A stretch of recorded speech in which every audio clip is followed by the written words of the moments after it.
It was all smiles Thursday when Alberta Premier Danielle Smith and Prime Minister Mark Carney signed an MOU to increase Canada's oil exports by building one more new pipeline. It would deliver bitumen from Alberta to the coast of British Columbia for overseas markets to diversify away from U.S. trade. The MOU says the pipelines would be Indigenous co-owned and move 1 million barrels of oil a day. There are currently no private ownership in line. Dale Swampy is the president of the National Coalition of Chiefs. He wants to see 51 to 100% Indigenous ownership. I'm encouraged, and I hope there's more First Nations that are willing to, come up front and center and learn more about, the safety, integrity, and environmental protection plan features of a project like this, so they can make an informed decision and meet with the proponents, meet with the Alberta government, meet with the federal government, and try to understand and make an informed decision.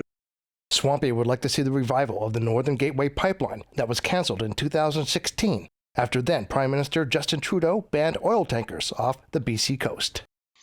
We can build a pipeline in 2 years to the coast once you get approval. So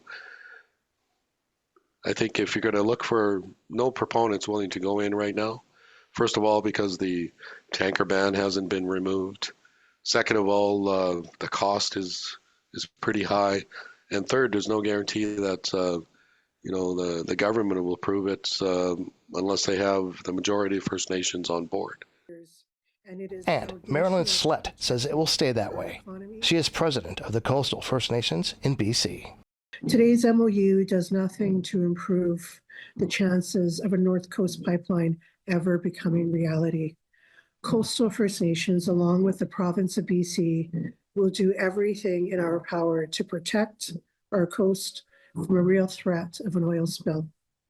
There is no technology that can clean up an oil spill, and we know this as Housing people, as we've experienced beneath Nathan E. Stewart in 2016, and we're still living with the after effects of that spill. That spill leaked 110,000 liters of diesel fuel on sensitive waters. She doubled down on saying the pipeline is a no-go. We will never allow oil tankers in our coastal waters because an oil spill could destroy our way of life. This MOU does not override the rights and title of Coastal First Nations on BC's North Coast, Central Coast, and Haida Gwaii. The honor of the Crown means the federal government must consult with us on a nation-to-nation basis, and Canada's domestic and international legal commitments mean they must seek our consent. We will never consent to allowing oil tankers in our coastal waters. Chris Stewart, APTN National News, Edmonton.